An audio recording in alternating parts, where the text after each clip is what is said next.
안녕하세요. 저는 40대 초반 안영진이라고 해요. 제 어린 시절을 어떻게 이야기해야 할까 잠깐 고민을 했어요. 저는 지질이 복도 없고 운도 없는 아이였던 동시에 복도 많고 운도 좋았던 아이였을지도 모르거든요. 제가 갓난아기였을 때 엄마는 저와 아빠를 버리고 떠났고 일가 친척 하나 없었던 아빠는 저를 업고 다니며 방앗간, 그러니까 떡집에서 일을 떡매질을 하면서 돈을 벌어가며 저를 키우셨어요. 아빠가 정말 고생을 많이 하셨죠. 그런데 아무리 그래도 아빠 혼자선 저를 키우지 못하셨을 거라고 늘 말씀하셨어요. 이웃들 도움이 없었다라면 아빠 혼자선 절대 못했을 거라고 말이에요. 아빠는 떡집 사장님 배려로 출근할 땐 항상 저를 데리고 가셨는데요. 새벽같이 출근하시면서 저를 어디 맡길 수도 없고 그렇다고 어린애를 혼자 둘 수도 없어서 늘 그렇게 저를 데리고 다니셨어요. 저를 업고 다니던 시절부터 제가 6살이 될 때까지 줄곧 그러셨답니다. 지금도 기억나는 게 아침 일찍부터 떡을 만들고 조금씩 자투리로 남는 떡을 꼭 제 입에 넣어주셨는데 그게 정말 맛있었거든요. 그렇게 갓 나온 뜨끈한 떡 맛을 아는 5살짜리 애가 어디 흔했겠어요? 저는 그야말로 떡수저였지 뭐예요. 새벽 일을 마친 아빠는 또 다른 일을 하러 가셨고 그러면서 저를 어린이집에 맡기셨어요.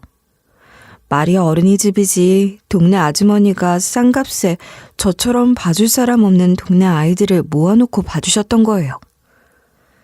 제가 아빠랑 살던 산동네는 모두가 가난했지만 그래도 인심이나 정이 넘치는 곳이었죠. 다들 사는 건 팍팍하고 각박해도 이웃끼리만큼은 서로 의지하고 살자고 생각하는 그런 분들이셨어요. 그래서 제게는 엄마도 여러 명, 할머니도 여러 명, 언니, 오빠도 여러 명이었던 것 같아요. 아빠가 저를 업고 그 산동네에 처음 발을 들여놨을 때 동네 사람들은 그렇게 한숨을 내쉬었다고 해요. 엄마도 없이 갓난쟁이를 업고 나타난 젊은 아빠. 누가 봐도 막막해 보였을 테니까요. 그렇게 동네 사람들은 하나둘 아빠 옆으로, 제 앞으로 모여들었고 저는 그렇게 동네에서 제일 많은 엄마와 할머니, 언니, 오빠를 둔 아이가 됐던 거예요. 골목 끝에 사는 할머니는 매일 아침 저희 집에 찾아와 우유를 놓고 가셨어요. 큰 길에 나가면서 슈퍼에서 하나씩 사다 주시는 거라고 아무렇지도 않게 말씀하셨죠. 그러면서 꼭 아빠한테 한마디씩 잔소리를 덧붙이곤 하셨어요. 애 먹이는 밥그릇 깨끗이 씻으라거나 뭐 그런 소리들 말이에요. 그럴 때면 아빠는 부끄러운 듯 고개를 끄덕이곤 했는데 할머니의 그런 잔소리들을 아빠가 얼마나 좋아하고 고마워했는진 저도 잘 알고 있어요. 골목 반대편에 사는 이모는 제가 울기만 하면 한 걸음에 달려와서는 저를 안아주고 업어주고 했대요. 집에서 밥을 하다가도 빨래를 널다가도 제가 우는 소리가 들리면 달려와서 저를 달래면서 아야, 우리 조그만 것 이모가 업어주면 울음 뚝 해야지? 그러고 저를 업고서 제가 울음을 그칠 때까지 온 동네를 돌아다니셨대요. 또 제가 초등학생이 되던 해에 이사를 오신 옆집 아저씨는 아빠처럼 호랍이셨는데 요리도 잘하시고 살림 솜씨가 아주 베테랑이셨어요. 그 무렵 아빠는 떡집이랑 공사장을 번갈아 다니고 계셨는데 아빠가 공사장에 나가는 날이면 아저씨가 자기 집에서 끓인 미역국 같은 걸 냄비째 들고 오셔서는 애 챙겨 먹이느라 밥도 제대로 못 먹는 거 아니냐 하시며 아빠 먹을 것들을 챙겨주셨어요. 남자니 힘을 써야 돈을 벌어오지 힘을 쓰려면 밥을 먹고 다녀야 하고 말이야 하시면서 말이에요. 아빠는 옆집 아저씨가 끓여주신 국을 후루룩 마시듯이 먹고는 공사장으로 가시곤 하셨어요. 저는 그렇게 동네 사람들이 건넨 따스한 손길덕을 자란 거예요. 할머니의 우유를 먹고 이모의 등에 엎여 세상을 보고 옆집 아저씨 국을 먹은 아빠가 힘을 내서 일해서 벌어온 돈으로 컸죠. 아이 하나 키우는데 온 동네가 손을 보탠다더니 저야말로 그런 아이였던 거예요. 아빠가 힘들게 혼자서 저를 키우는 것을 이웃들 모두 딱하게 여겼고 한마음으로 도와준 덕분에 제가 이렇게 잘 자랄 수 있었던 거라고 아빠도 늘 그렇게 말씀하셨지만 저 역시도 그렇게 생각하며 자랐어요. 그리고 아빠는 저 또한 그런 어른으로 자라야 한다고 가르쳐 주셨는데 저는 그 가르침을 가슴 깊이 새기며 자랐던 것 같아요. 떡집에서 일을 하면서 제대로 된 아빠 가게를 하나 차리는 게 아빠의 평생 소원이셨지만 그게 어디 생각처럼 쉬운 일이었겠습니까? 제가 고등학교를 졸업할 때까지도 아빠는 아빠 가게 장만도 하지 못했고 산동네를 벗어나지도 못했어요. 제가 대학 대신 들어간 회사는 규모는 작아도 꼬박꼬박 월급 주는 데는 문제가 없는 곳이었고 저는 그곳에서 일하며 월급 받는 대로 꼬박꼬박 적금을 부어 아빠랑 산동네 벗어난 곳에 전셋집이라도 마련하는 것을 목표로 정말 열심히 살았어요. 그리고 그 적금 타는 날 아빠한테 이사 가자고 했죠. 저도 아빠도 우리가 살던 그 산동네를 무척 좋아했지만 아빠 무릎이 너무 안 좋아서 산동네 오르막길 오르내리는 게 늘 마음에 걸렸거든요. 그렇다고 집에만 계실 분도 아니시니 이사가 답이라고 생각한 거예요. 그런데 아빠는 산동네를 떠나 이사를 할 거라면 꼭 어느 한 동네로 가야 한다고 고집을 부리시더라고요. 평소 그렇게 아빠 주장을 강하게 하신 적이 없는데 아빠답지 않게 그러시는 게 이상하면서도 한편으로는 아빠에게 무슨 말 못할 사연이 있는 동네가 아닐까. 그런 생각도 막연하게 했던 것 같아요. 그래서 더 묻지 않고 아빠가 원하는 동네에 적당한 집 골라 들어갔답니다. 산동네 이웃이었던 남편과는 제가 아빠와 이사를 한 뒤 더욱 애틋해져서 결혼까지 하게 됐던 거예요. 남편은 아버지가 일찍 돌아가시고 홀어머니 밑에 자란 사람인데 그 어머니마저 돌아가시고 형제도 하나 없이 혼자가 되어 산동네로 온 사람이었어요. 제가 살던 그 산동네에는 그렇게 외로운 사람들이 많았고 그래서 더욱 그렇게 정을 내며 부대껴 살았던 것 같기도 해요. 아버지 정을 모르는 남편은 저희 아빠를 아버지라 부르며 많이 따랐고 정말 잘했거든요. 아버지도 그런 남편을 아들이라 생각하며 챙기셨고 말이에요. 그러다 보니 저랑도 자연스럽게 가까워졌고 그렇게 감정이 싹 틀 무렵 제가 아빠와 함께 산동네를 떠나 이사를 하게 됐던 거죠. 그러니 신기하게도 그 감정이라는 게 더 강렬해지는 것 같더라고요. 눈에서 멀어지면 마음에서 멀어진단 말도 있지만 매일 아침 저녁으로 보며 식구처럼 살다가 못 보게 되니 애틋해지는 그런 것도 있더라는 거죠. 그렇게 갑자기 불이 붙은 듯 관계가 깊어졌고 결국 서둘러 결혼까지 하게 됐어요. 청혼은 제가 했답니다.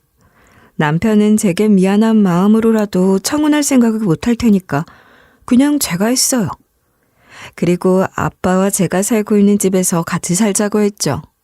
제가 남편에게 그런 청혼을 한 걸 아빠는 무척 좋아하셨고 남편도 어떤 면에선 저보다 아빠에게 더 잘했는데 저는 그런 남편이 너무 고마웠어요.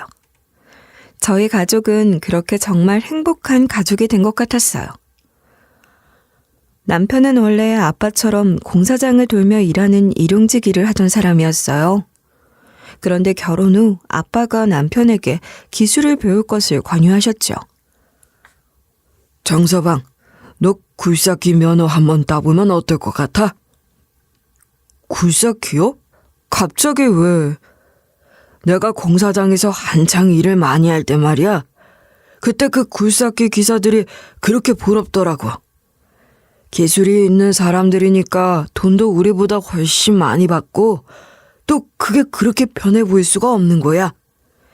우리는 온몸을 다 써서 일하는데 그 사람들은 가만히 앉아서 무슨 오락기 다루듯이 스틱 몇 개 조정하면서 일을 하잖아? 얼마나 좋아. 그러니까 정서방, 너는 그런 기술을 배워야 해. 그게 그렇게 좋아 보였으면 아빠도 그때 기술을 배우지 그랬어요. 그러고 싶었지. 근데 나는 그때 그럴 여유가 없었어. 하루 벌어 하루 먹고 살면서 기술 배우러 다닐 시간이 어디 있고 돈은 또 어디 있겠어. 에이, 아버지. 그건 저도 마찬가지예요. 저도 일을 안 하면 돈을 못 버는데 저라고 그런 기술을 배우러 다닐 수가 있나요? 그러니까 내가 도와준다는 거 아니야. 내가 떡집이라도 하나 차려보려고 모았던 돈, 그거 너한테 투자할 테니까 그 돈으로 더 기술 배워라. 난 이제 떡집 열어도 힘들어서 떡매질 하지도 못해. 아버지, 그 돈이 어떤 돈인데 그걸 제가 써요. 전 못해요. 그 돈으로 네가 기술 배워서 더 좋은 일자리 얻으면 그보다 더 보람 있는 일이 어디 있다고 그래. 그러니까 더 늦기 전에 하루라도 빨리 기술을 배우도록 해. 자기야, 아빠 말씀이 맞는 것 같아. 아빠가 그렇게 의미 있는 돈으로 투자를 하시는 거니까 자기도 그만큼 열심히 하면 돼. 아빠는 그걸 더 좋아하실 거야. 역시 우리 딸 똑 부러진다. 알겠냐? 정서방아, 그러니까 내일 당장 굴삭기 면허 학원 등록부터 하고 와. 아버지, 정말 감사합니다. 저한테 이렇게까지 마음을 써주시고 제가 정말 뭐라고... 저 정말 잘할게요. 야, 이놈아, 넌 이미 내 자식 같은 놈인지 오래됐는데 무슨 소리야? 너는 내 사위이자 아들이다. 알겠니? 남편은 그렇게 아빠 도움으로 대형 굴삭기 기사 면허를 땄고 남편 소유의 굴삭기는 없었지만 공사장 굴삭기로 고정적인 일을 꾸준히 맡아 하게 되면서 벌이가 꽤 괜찮았어요. 아빠가 남편에게 그 기술을 배우라고 한 이유가 다 있었더라고요. 남편은 열심히 일해서 빨리 돈을 모아 아빠 모시고 우리 아이들 낳아 키우며 살 마당 있는 예쁜 집부터 하나 사자고 했고, 저는 남편 소유의 굴삭기부터 한 대 사자고 하면서 그런 것도 다 행복이다 하며 잘 살았어요. 그런데 첫 아이 낳고 얼마 지나지 않아 남편이 공사장에서 일하다가 사고를 당하는 일이 발생했어요. 제가 사고를 당했다는 표현을 했잖아요. 그게 정말 맞는 말이기 때문에 일부러 그렇게 말한 거예요. 분명 기계 오작동으로 사고가 난 것이고 그 사고로 남편도 크게 다쳤거든요. 그러니 명백히 사고를 당한 것인데 그 사고로 남편 말고 다른 사람들도 몇 명 더 다쳤고 공사 현장에 피해도 입히게 됐단 말이에요. 상황이 그렇게 되니 현장에서 기계점검 소홀 등의 과실을 덮으려고 남편의 일방적인 과실로 몰아갔던 겁니다. 남편의 조작 미숙으로 말이죠. 그 사람들이 자기들 잘못을 덮으려고 남편에게 뒤집어 씌우고 있다는 걸 알만한 사람은 다 알고 있었지만 누구 하나 선뜻 나서서 증언을 해주진 않았어요. 이해는 하지만 정말 야박하다는 생각밖에 안 들었어요. 불이익을 당할까 두렵고 그러다 이래서 잘리기라도 하면 어쩌나 그랬겠죠. 다들 어렵게 사는 분들이니 더 무서웠을 거예요. 그렇지만 어떻게 단 한 사람도 남편의 결백을 위해 나서주는 사람이 없을까? 남편은 동료가 어려운 일을 당하면 그렇게 외면할 사람이 아닌데. 심지어 그런 식으로 남편 도움을 받은 사람들도 있었는데 그런 사람들마저 끝까지 침묵하며 남편의 과실이 아님을 증언해주지 않았어요. 결국 남편은 다친 사람들 치료비에 합의금, 공사 현장 손실까지 다 물어주고 조작 미숙으로 인해 사고를 냈다는 불명예까지 있고 일도 잘리게 됐습니다. 회사와 보험 문제로 인해 해결이 어려웠던 상황이라 오로지 손해를 다 떠맡아야 했죠. 정말 사람들이 어쩜 이래? 다들 너무한 거 아니냐고. 누가 봐도 기계 오작동이고 그건 기계 점검하는 회사 잘못 아니야? 우리가 그렇다고 아무리 말해도 그걸 증명할 수 있는 게 아무것도 없으니 어쩌겠어. 방법이 없는 거지. 진짜 너무 화나. 이럴 순 없는 거야. 지난번에 자기가 돈 빌려줬던 사람 있잖아. 이름이 뭐였지? 경호 씨? 그 사람한테 한번 부탁을 해보면 안 될까? 어려울 때 도움받았던 거 잊진 않았을 거 아니야. 어떻게 그래? 이미 빚도 다 갚은 사람한테 이런 식으로 또 빚을 갚으라고 할 수는 없는 거야. 왜 못해? 자기는 어려울 때 그렇게 도와줬는데 어떻게 사람들이 이럴 수가 있어? 양심은 다 어디 두고 다니는 거야? 다들 사는 게 힘들어서 그렇지 뭐. 그러니 나도 더 부탁을 할 수가 없어. 괜히 나 돕다가 다 잘리면 나라고 그게 편하겠어. 내가 그 사람들의 인생을 다 책임져 줄 수 있는 것도 아니잖아. 내가 너무 억울해서 그래. 억울해서. 자기 잘못도 하나 없이 자기도 피해자인데 온갖 것 다 물어주고 회사까지 잘린 거잖아. 정말 이럴 순 없어. 어차피 다쳐서 일을 할 수도 없는데 뭐. 괜찮아. 얼른 몸부터 회복하고 다시 다른 곳 찾아보면 돼. 그러니까 자기도 다쳐서 치료를 받아야 하는데 보상은커녕 빚만 지게 생긴 거 아니냐고. 난 정말 너무 억울해. 억울하고 속상하고 정말. 남편이 물어내야 하는 돈은 그동안 모아놓은 돈을 다 털어도 감당이 안 될 정도로 큰 돈이었어요. 그러니 어쩔 도리가 있나요? 결국 겨우 마련한 전셋집 담보로 대출까지 받아야 했습니다. 그리고도 남편 병원비에 애 밑에 들어가는 돈까지 생각하면 앞으로도 살 일이 막막했어요. 게다가 저는 아이를 낳으며 회사를 그만둘 상태였거든요.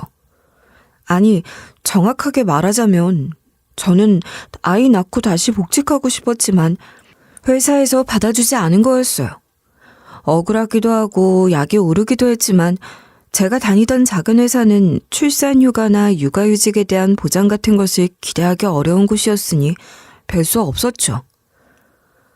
남편 벌이가 괜찮았으니 저는 아이 키우며 남편 내조를 하려고 했던 것인데 이제 당장 제가 다시 돈을 벌어야 하는 상황이 된 거예요.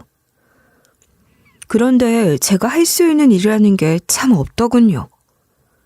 회사를 다녔던 경력이 있긴 했지만 어린애가 딸린 유부녀에 학벌이며 뭐며 그리 내세울 것이 없는 저를 받아주려는 곳은 없었어요. 결국 제가 일을 할 수 있는 곳이라곤 식당이나 마트 같은 곳들 뿐이었고 그마저도 정규직이 아니라 죄다 파트타임 아르바이트 같은 일들이더라고요. 그래도 어쩝니까? 닥치는 대로 일을 받아서 했어요. 당장 한 푼이 아쉬웠으니 어디서라도 일을 시켜준다고만 하면 달려갔던 것 같아요. 그렇게 열심히 살려고 고군분투하던 제게 왜 그런 불행이 또 일어난 것인지 저는 정말이지 절망할 수밖에 없었습니다. 아빠가 갑자기 돌아가신 거예요. 젊을 때 막노동 일도 꽤나 하셨던 아빠는 생활비 돕겠다는 마음으로 그러셨는지 제게 말도 없이 한참 하지도 않던 그 일을 다시 시작하셨던 모양인데 어느 날 아침 갑자기 심근경색이 와 쓰러지셨고 바로 구급차를 불러 병원으로 갔지만 결국 일어나지 못하고 돌아가셨어요. 골든타임 넘기지 않고 병원까지 잘 모셨는데 그래도 일어나지 못하셨어요. 아빠의 죽음은 아빠가 제 곁에서 사라진다는 그 사실만으로도 너무나 고통스럽고 슬픈 일인데 아빠가 어떻게 돌아가시게 된 것인지 그걸 생각하면 할수록 더 가슴이 찢어지는 거예요. 그러니 시간이 갈수록 슬픔이 옅어지는 게 아니라 그 회환이 더욱 깊어지고 처절해지더군요. 아빠가 어떤 마음으로 다시 공사판 막노동 일을 하러 가셨을지, 그 연세에 무릎도 안 좋으시면서 그 일을 어떻게 하셨을지, 일 제대로 못한다고 험한 소리를 듣지는 않으셨을지, 육체적으로 힘든 중에 정신적으로 상처를 받는 일은 없으셨을지, 얼마나 힘드셨으면, 얼마나 무리가 됐으면 돌아가시기까지 하신 건지. 그랬을 아빠를 생각하면 저는 정말 더 살고 싶지가 않았어요. 너무나 허망하고 허망했죠. 끝없는 자책을 하는 남편과 끝없는 절망에서 헤어나지 못하는 저. 그렇게 저의 행복했던 가정을 완전히 무너지고 말았습니다. 그렇지만 그렇게 무너져 폐허가 된 곳에서도 저는 살아야 했어요. 제게는 감당해야 할 새끼가 있고 살아내야 할 제 몫의 삶이 있는 거라고. 돌아가신 아빠가 제게 말씀하시는 것 같았어요. 그래, 힘을 내야지. 아빠를 생각해서라도, 남편과 내 아이를 위해서라도 나는 힘을 내야 한다고 그렇게 생각했던 거예요. 그러던 중 제가 설거지를 하러 다니는 식당 사장님께서 근처 어느 부잣집에서 파출부를 구한다고 추천을 해주셔서 그 댁에서 일을 하게 됐어요. 제가 아빠와 함께 살던 그 동네 가까이에 엄청난 부잣집들이 즐비한 주택가가 있었는데 그 주택가에 있는 집이더라고요. 그 댁 사장님은 돌아가셨고 자식들은 다 출가해 사모님 혼자 계시는 댁이었는데 집이 넓어 청소가 좀 힘들긴 하지만 매일 조금씩 나눠서 계획 있게 하면 할만했고 사모님 자식들 집에 갖다 줄 반찬 장만하는 것이 저의 주된 일이라고 할 수 있었죠. 음식하는 것 좋아하고 소질도 있는 제게는 아주 안성맞춤인 일이었어요. 또 그렇게 반찬을 많이 만드는 날이면 사모님이 제가 가져갈 것까지 넉넉하게 만들도록 해주셨으니 여러모로 감사할 따름이었습니다. 말로만 듣긴 했지만 여느 부잣집 사모님들처럼 갑질도 안 하시고 인간적으로 대해주시는 것도 너무 좋았어요. 그러니 저는 할 수만 있다면 그 댁에서 평생 일하고 싶다는 생각으로 정말 열심히 일했던 것 같아요. 그런 저를 사모님도 좋게 보셔서 점점 더 잘해주셨고 함께 보내는 시간이 많다 보니 사모님과 저는 때로 모녀지간처럼 별별 수다를 다 떠는 사이가 됐어요. 실제로 사모님 막내딸이 저보다 2살 위라고 하셨으니 제게 엄마뻘이 되시는 거기도 했죠. 게다가 제가 그런 사모님에게 정말 큰 빚을 진 일이 있었는데요. 저희 아이가 다쳐서 치료비가 많이 들게 생겼던 일이 있었어요. 당시 일하는 시간에 연락을 받게 되어 아들 병원에 가려면 사모님께 말씀을 드리고 나와야 하는 상황이었거든요. 사실 그 말을 하는 것도 저는 쉽지가 않았어요. 애 때문에 일에 지장이 있다고 생각하실까봐 걱정이 됐으니까요. 사모님, 저 애가 다쳤다고 연락이 와서요. 아직 근무 시간 중인 건 알지만 병원에 좀... 그래요. 얼른 가봐. 아니, 애가 얼마나 다친 거야? 많이 다친 건 아니야? 모르겠어요. 일단 가봐야 알 것 같아요. 근무 시간에 이렇게 제 개인적인 일로 자리 비우게 돼서 정말 죄송해요. 앞으로 이런 일 다시는 없도록 할게요. 아휴, 별소리를 다 하네. 애가 다쳤다는데 지금 그게 대수야? 다른 걱정하지 말고 얼른 병원부터 가요. 그렇게 사모님이 편의를 봐주신 덕분에 저는 아들 병원에 잘 다녀올 수 있었어요. 그것만으로도 감사한 일이었는데 사모님은 바로 다음날 출근을 한 저에게 먼저 다가와서 그러시더라고요. 아들이 얼마나 다친 거야? 사실 어젯밤에 전화를 해보고 싶었는데 너무 늦은 것 같기도 하고 그래서 참았어요. 많이 다쳤어? 어디를 다친 거야? 다리가 부러졌대요. 그래도 아직 어리니까 뼈가 붙는데 그리 오래 걸리진 않을 거라고. 아유, 세상에. 뼈가 부러지기까지 한 거야? 아유, 일을 어째. 영진 씨, 기분 나쁘게 듣지 말고 치료비 많이 나오지 않았어? 내가 그 치료비 내주고 싶어서 그러는데 나한테 얘기해봐. 네? 사모님, 아니 어떻게 그런... 나 절대 영진 씨 무시하는 거 아니야. 오해하지 말아요.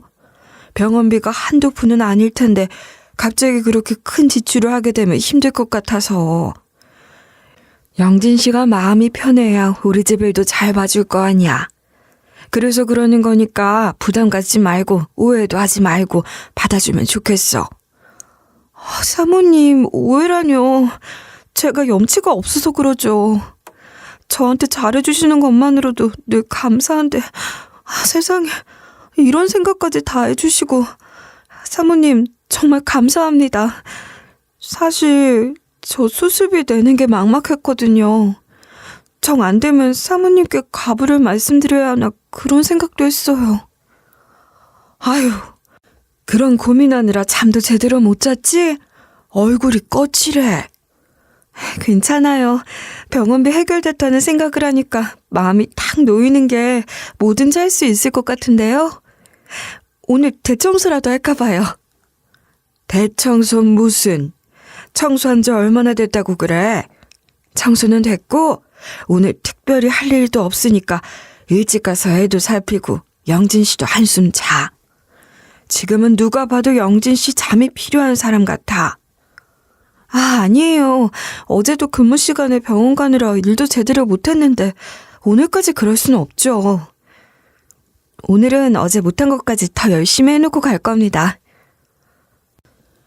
그렇게 자꾸 고집 부리면 내 침대에 누워 자라고 할 거예요? 그럴래요? 아우, 사모님, 그게 무슨 말씀이세요? 제가 어떻게...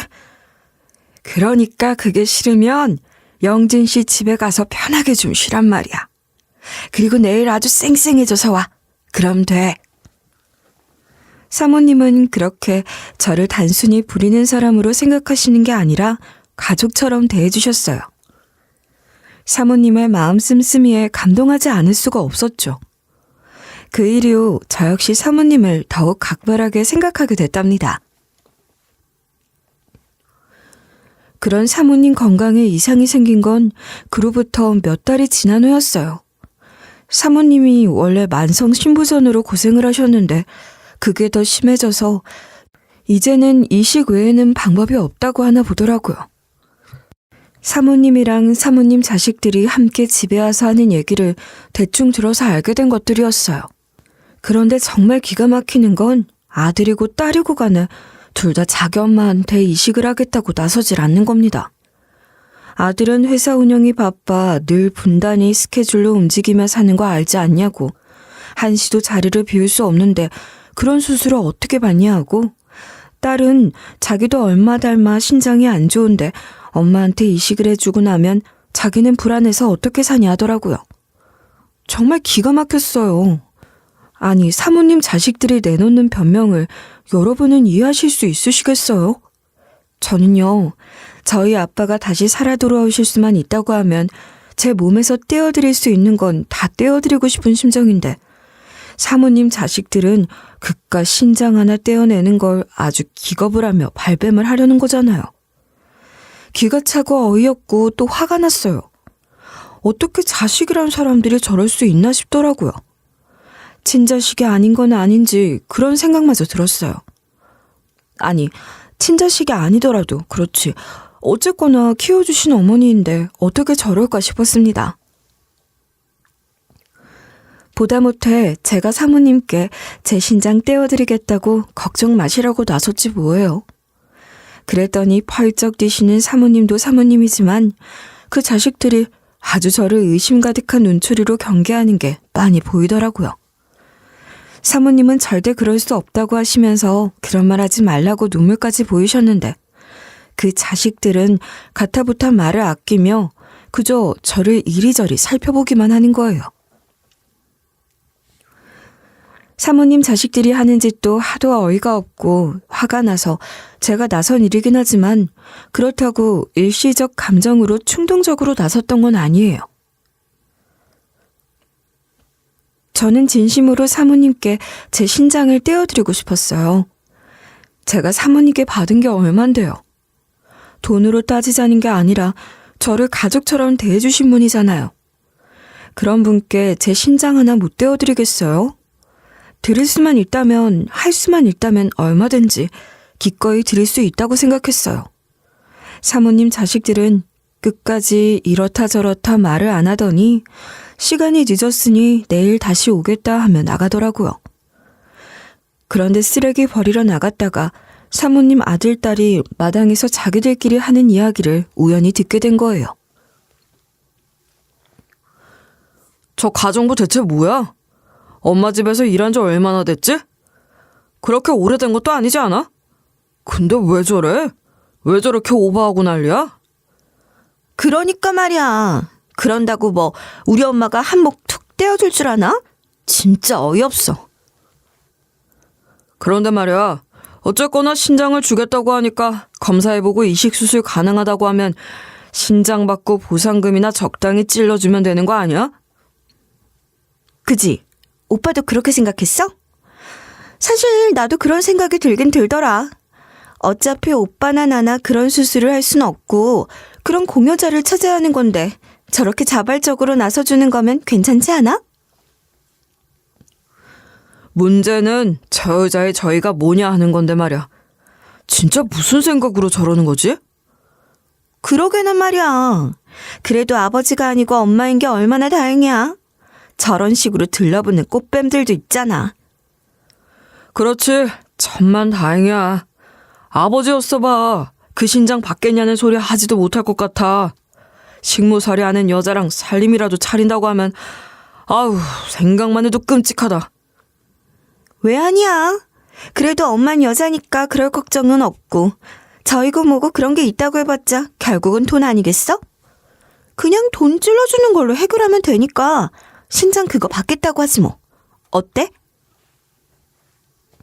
그래 맞아. 그게 맞는 것 같아. 그럼 내일 엄마한테 그 신장 받으시라고 잘 말씀드리는 거로 해. 오케이.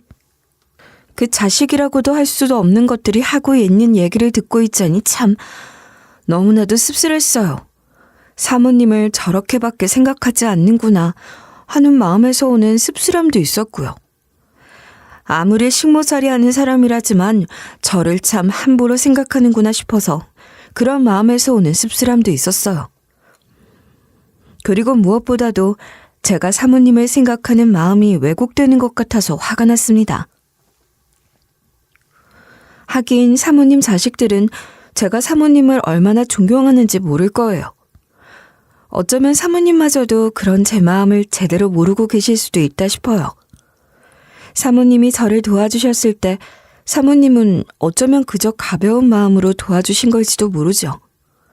사모님 입장에선 제 아들 병원비가 그리 큰 돈도 아니셨을 테고 또 실제로 도와주시면서도 별일 아니라고 하시면서 그 정도는 언제든지 기부도 자주 하는 돈이라고 그러니 부담 갖지 말라고 하셨거든요.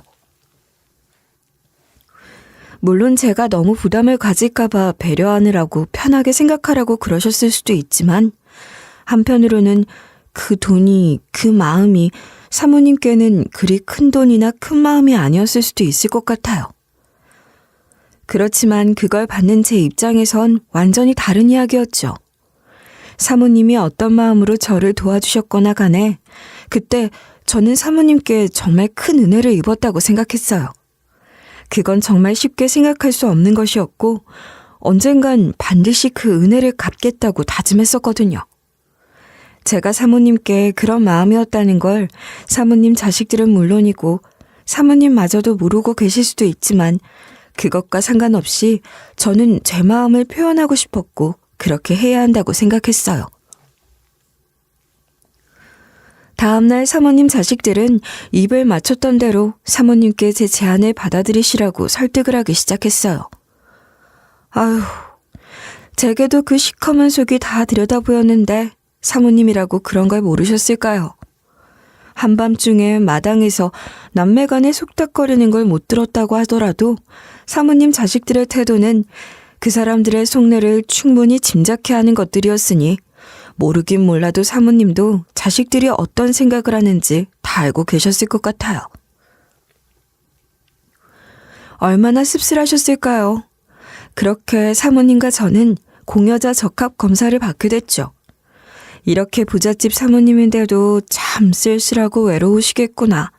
그런 분이구나 생각하니 더 마음이 갔고 진심으로 공여자 적합 검사가 잘 나오길 바라는 마음으로 기다렸어요. 그런데 기다리던 그 결과를 듣던 날 병원에서 이상한 소리를 듣게 된 거예요. 아니, 두 분이 혈액형이 같으셨네요? 알고 계셨어요?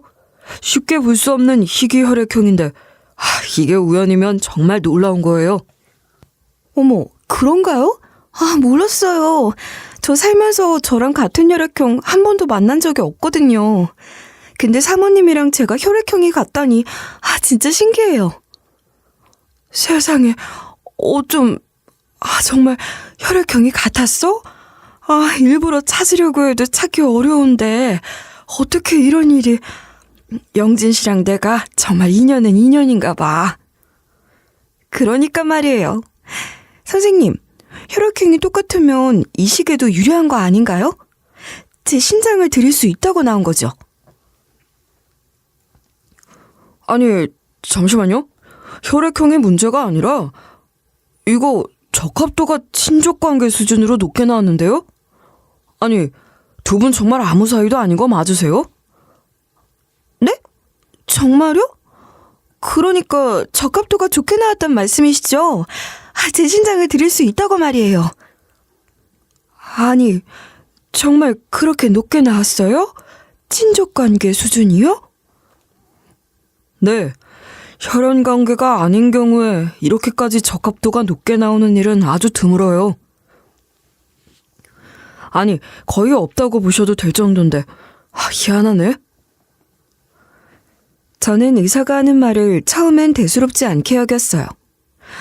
그 적합도라는 게 얼마나 높게 나왔다는 건지 모르겠지만 다 필요 없고 제가 사모님께 신장을 드릴 수 있다는 거잖아요. 그게 제일 중요했으니 다른 건 다 신경도 안 썼던 것 같아요.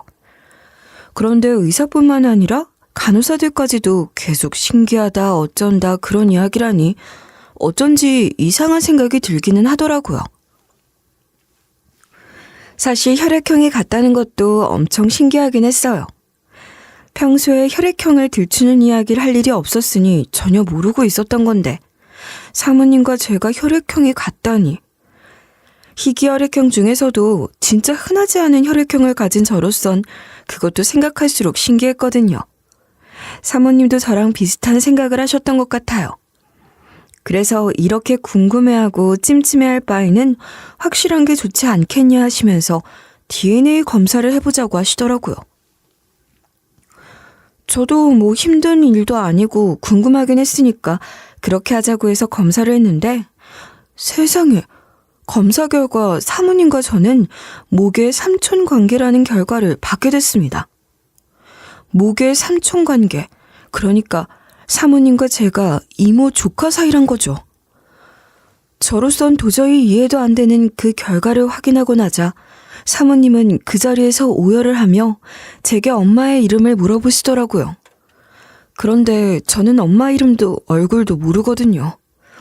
그러니 사모님은 다시 제게 아빠 이름을 물으셨고 돌아가신 아빠 이름을 이야기하니 사모님은 제 이름을 부르시며 저를 끌어안고 한참을 우셨어요.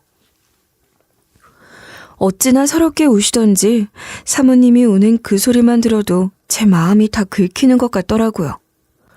얼마나 오랜 세월의 회한이 서린 울음인지 가늠조차 할 수 없었어요. 사모님은 그렇게 한참을 목 놓아 우시다가 다 쉬어버린 목소리로 제게 말씀을 하시더라고요. 제 엄마는 사모님의 하나뿐인 여동생이었다고 말입니다. 외가는 대대로 부잣집이었대요.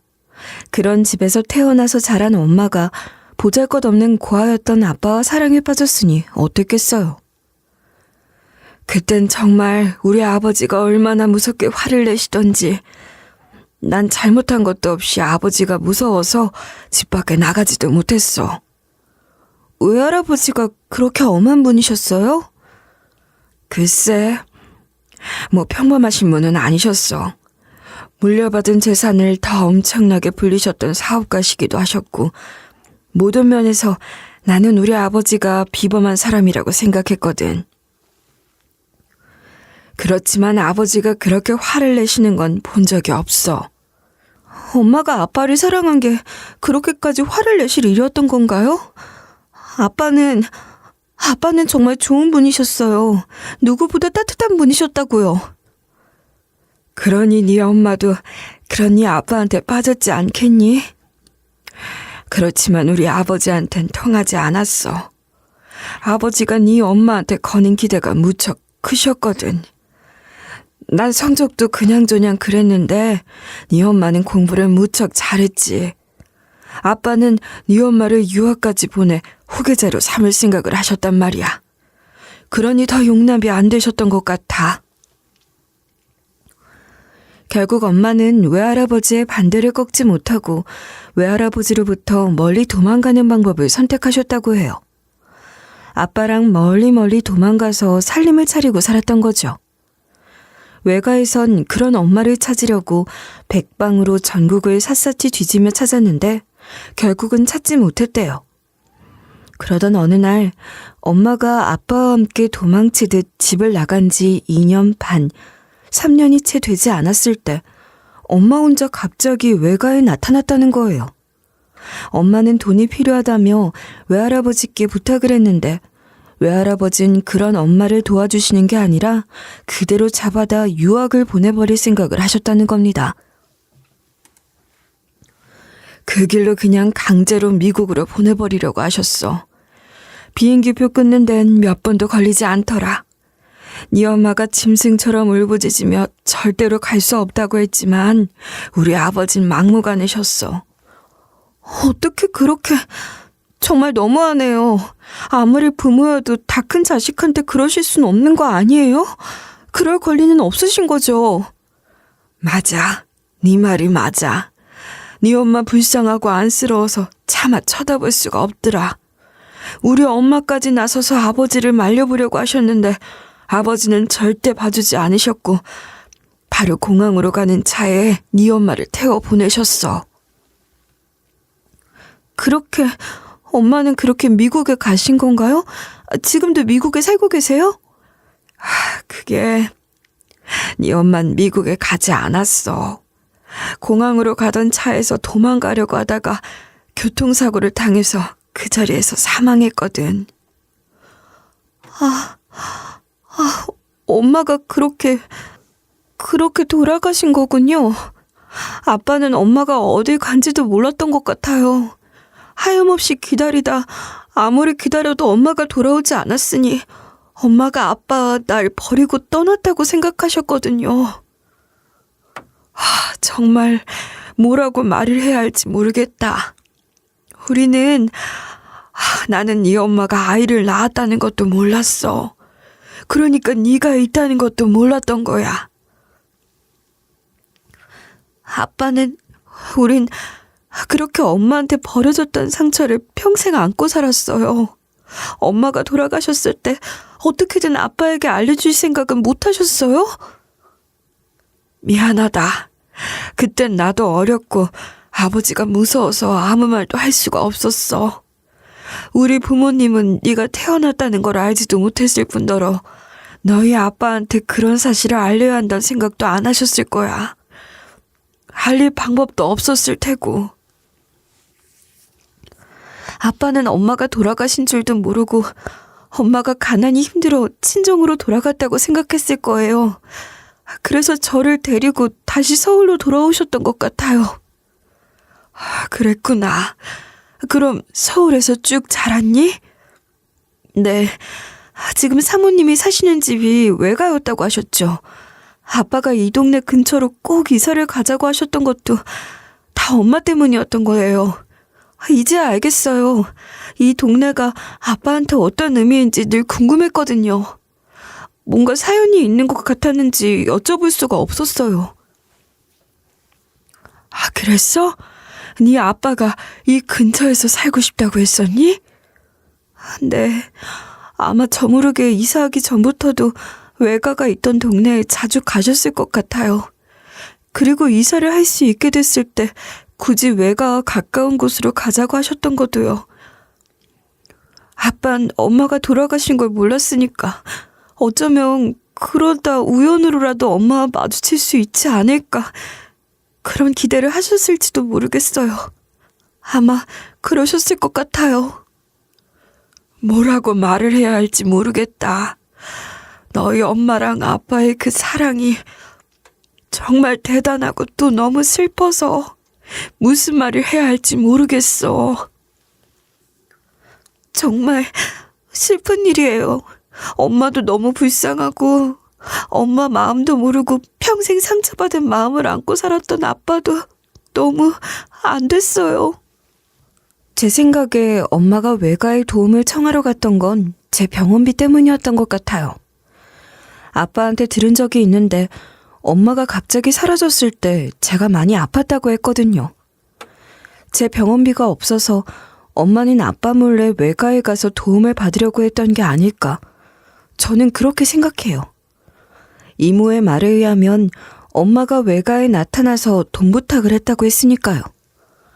그러니까 제가 쓸고 닦고 하면서 돌보던 집이 저의 외가였고 그 집에서 엄마도 자랐다는 거였어요. 이모 말처럼 저 역시 뭐라고 형언할 수 없는 복잡한 마음이 됐습니다. 이 집, 제 외가였던 집, 아빠에겐 엄마가 사는 집이었을 이 집. 아빠는 그렇게 이 집 주변을 맴돌며 엄마의 흔적을 찾았을 텐데 제가 그 집에서 일을 하고 있었다니 기분이 참 이상했어요. 아빠밖에 몰랐던 엄마의 아까운 인생도 제 마음을 너무 아프게 했습니다. 엄마 아빠 두 분은 서로 그렇게 사랑하셨는데 왜 이렇게 불행한 끝을 맺어야 했던 걸까요? 이모 또한 엄마와 아빠의 상황은 너무나 마음 아파하셨어요. 이모는 아빠에 대해 자세히는 알지 못했지만 엄마로부터 그 이름만큼은 하도 들어서 기억하고 있었다고 했어요. 그래서 제가 아빠의 이름을 말했을 때 바로 알아듣고 그렇게 눈물을 흘리셨던 거겠죠. 이모의 신장 이식 수술은 아주 성공적으로 끝났어요. 저는 개복 수술이 아니라 복강경 수술을 했기 때문에 통증이 그리 심하진 않았어요. 수술 부위 통증이 있긴 했지만 워낙 작은 부위라 견딜만 했고요. 복부 팽만감이나 어깨 통증이 오히려 더 신경 쓰이고 힘들었던 것 같아요. 만 24시간 침대에 내내 누워있다가 이후로는 처방받은 진통제를 먹으며 회복기에 접어들었어요. 소화기 증상이 좀 있어서 섬유질이 많은 음식과 물을 잘 챙겨 먹으라고 해서 시키는 대로 잘했고 하나가 된 신장이 없어진 신장 기능을 보상하기 시작해서 완전히 적응하기까지는 1년 정도가 걸린다고 하더라고요. 반면 이모는 저보다 회복 기간이 훨씬 오래 걸렸고 또 힘들었어요. 수술이 끝나고 나서도 이모는 거부 반응 예방을 위한 강력한 면역 억제제를 투여해야 했는데 그것도 쉬운 게 아니었고 합병증이 발생할 수도 있으니 여러 증상들을 계속 모니터링하기도 해야 했어요. 무리 없이 일상으로 복귀하는 데만 해도 반년 정도가 걸렸던 것 같아요. 그리고도 평생 면역 억제제를 복용해야 한다고 했지만 그래도 건강을 찾을 수 있다니 얼마나 다행인지 몰라요. 남편과 아들, 저희 가족은 이모 집으로 들어가 함께 살기로 했어요. 이모가 살고 있는 외가, 저는 외조부를 뵌 적도 없지만 엄마가 자란 곳이라는 것만으로도 외가라는 의미가 확 전해진 것 같았어요. 뭐랄까 묘하게 익숙한 느낌이 들었어요. 제가 일하던 집이라 그런 게 아니라 감정적으로 뭐가 그런 기운이 느껴지더라고요. 이모는 제 남편과 아들을 반갑게 맞아줬고 함께 살아줘서 고맙다는 말로 그 마음을 표현했어요. 아직 무리해서 움직이면 안 된다는데도 자꾸만 뭘 하려고 해서 큰일이에요. 제 남편이나 아들에게 뭘 자꾸 해주고 싶다면서 몸을 움직이시는 통에 제가 아주 신경을 쓰여 죽겠다니까요. 남편도 사고를 당해서 오랫동안 병원 신세를 져본 사람이잖아요. 그래서 그런지 환자 마음을 잘 알더라고요. 전혀 다른 병이고 증상도 다른데 희한하게 이모 마음을 잘 아는 거예요. 어떨 때는 저보다도 남편이 이모한테 도움이 많이 되는 것 같기도 해요. 저희 아들도 이모를 할머니, 할머니라 부르며 무척 잘 따르고 이모는 제 아들이 예뻐서 못 살겠대요. 제 아들 보고 싶어서 아침에 일찍 눈이 떠진다나요? 저희 가족은 그렇게 이모와 함께 사는 것에 익숙해지고 있는 것 같아요. 그러나 이모 자식들, 그러니까 제게는 이종사촌이 되는 오빠와 언니는 제가 이 집안 자손이라는 걸 알게 되니 더욱 경계를 하는 것 같더라고요. 일개 식모라 생각했을 때보다 훨씬 더 경계를 하고 있다는 게 느껴졌어요. 처음엔 아예 저를 남처럼 대했어요. 그런 오빠와 언니의 태도를 보며 저는 스스로 불청객이 된 듯한 기분이 들기도 했죠. 오빠와 언니가 저를 경계하는 건 아마도 유산 지분이니 뭐 그런 문제들 때문이 아니었을까요? 사촌 오빠와 언니는 저와 제 식구들이 이모 집에 함께 사는 것을 두고도 못마땅해 했어요. 어느 날 제가 이모를 모시고 병원에 가서 진료를 받고 온 날 집에 왔더니 오빠랑 언니가 와 있더라고요. 이모 안부 궁금해서 왔나 했더니 제대로 벼르고 온 거였어요. 엄마, 이제 건강도 웬만큼 좋아지셨고 일상생활도 무리 없이 가능해지신 거죠? 병원에선 아직 조심해야 한다고 하더라만 난 이제 뭐든지 할 수 있을 것 같은 기분이야. 엄마, 그럼 이제 엄마 혼자 있어도 되는 거 아니야? 아무리 조카라고 해도 식구들 다 데려와서 저러고 있는 게 우린 좀 그래. 뭐가 그렇다는 거야? 영진이 식구들은 내가 나 도와달라고 들어와 있으라고 한 게 아니다. 내 가족이니까 내가 데리고 살고 싶어서 들어오라고 한 거야. 평생 데리고 살 건데 무슨 소리냐? 아니 엄마, 친자식인 우리가 있는데 무슨 조카한테. 그것도 있는 줄도 몰랐던 조카 만난 지 얼마나 됐다고 그러세요? 아, 그래요, 엄마. 엄마한테 신장 이식도 해주고 그랬으니까 엄마는 마음도 많이 가고 그러겠지만 사람 일 모르는 거잖아. 그게 무슨 소리야? 사람 일 모르는 거라니. 너희들 대체 하고 싶은 말이 뭐야? 아니, 엄마 유산 문제나 그런 것도 신경이 쓰이지. 맞아요, 엄마. 그러니까 엄마 건강하실 때 유산 문제를 미리 정리를 해두시는 게 좋을 것 같아요. 정리? 내 재산 관리에 네가 웬 관심이야?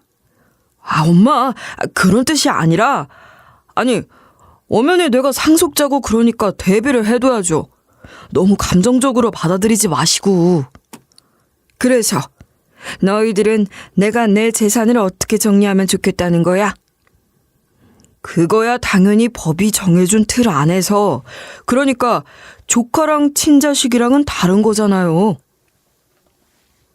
기가 막혀서. 그래, 어디 한번 얘기를 해보자. 너희들 애미한테 신장 떼어주는 것도 아까워하던 것들이니 갑자기 나타난 사촌 동생 때문에 상속 지분 줄어들까봐 아주 전전긍긍하는 모양인데, 그래, 아깝겠지. 얼마나 아까울까. 돈이 그렇게 중요하니? 지금 가진 게 부족해서? 아, 엄마. 우리가 언제 아까워했다고 그래요. 상황이 안 돼서 그랬던 거잖아요. 영인이가 떼준다고 안 했으면, 다른 공여자도 못 찾았으면, 상황이 안 되니 이 애미 죽게 내버려뒀겠네? 엄마, 그런 건 아니죠. 아무렴 저희가 그랬을 리가 있어요? 다 시끄럽고 내 말 잘 들어라. 앞으로 너희들 하는 거 봐서 상속 그거 너희들 집은 보장해주지 않을지도 몰라. 법적 상속분? 그거 아무 의미 없어. 내가 유언장 작성하고 내 유산 내가 나눠주면 그만이야. 엄마, 설마, 에이, 정말 재산 가지고 그럴 건 아니죠? 시끄럽고 앞으로 잘해. 내가 너희들 낳아주고 넘치게 해주고 이만큼 키워놨으면 내 할 도리는 다 했지. 상속 그건 어디까지나 내 마음 가는 대로 할 거니까 그렇게 할란 말이다. 이모는 자식들에게 아주 큰 소리를 치며 혼쭐을 내시더라고요. 신장 이식 수술로 이모는 자식들에게 더욱 당당한 모습을 보이셨고, 그런 이모는 제게 큰 힘이 되어주셨어요. 그런데 이모는 오히려 제 존재가 이모에게 든든하고 의지가 된다고 하세요. 그렇게 이모와 저는 서로에게 힘이 되고 의지가 되는 사람인 모양입니다. 이모는 남편이 당한 억울한 일을 해결하기 위해 변호사를 선임해 사건 재조사를 의뢰해 주셨어요. 이모가 나서준 지 얼마 되지도 않아 바로 건설회사에서 남편에게 합의를 제안해 오더라고요. 참, 이래서 돈이 좋다고 하는 건지 돈이 무서운 걸 더 알았다고 해야 할지 모르겠지만 어쨌든 그 덕분에 남편은 오명도 벗고 정당한 보상도 받게 됐어요. 엄마가 어린 시절을 보냈던 곳에서 이모를 통해 듣는 엄마의 이야기는 제게 참 행복한 일상이랍니다. 저는 매일 이모를 통해 엄마를 만나고 있어요. 아빠가 조금만 더 살아계셨더라면 엄마가 아빠와 저를 버리고 떠난 게 아니라 이런 사연이 있었다는 걸 아빠가 알고 가셨다면 얼마나 좋았을까요? 그래도 지금은 두 분이 하늘나라에서 함께 계실 테니 이미 다 알고 계시겠죠? 저도 두 분을 다시 만날 때까지 열심히 살 거예요. 이모라는 든든한 백이 생겼지만 이모에게 의지하고 안주해서 살진 않을 겁니다. 여러분, 그런 저를 여러분께서 응원해 주시면 좋을 것 같아요. 제가 살아온 얘기를 다 들어주신 여러분들이 제게 한마디 해주시면 그건 정말 값진 응원이 될 것 같아요. 이렇게 제 이야기를 들어주셔서 너무 감사드리고 저를 응원해 주시는 것도 감사드립니다. 그 마음 다 잘 받아서 매일매일 감사하며 살겠습니다. 정말 감사합니다.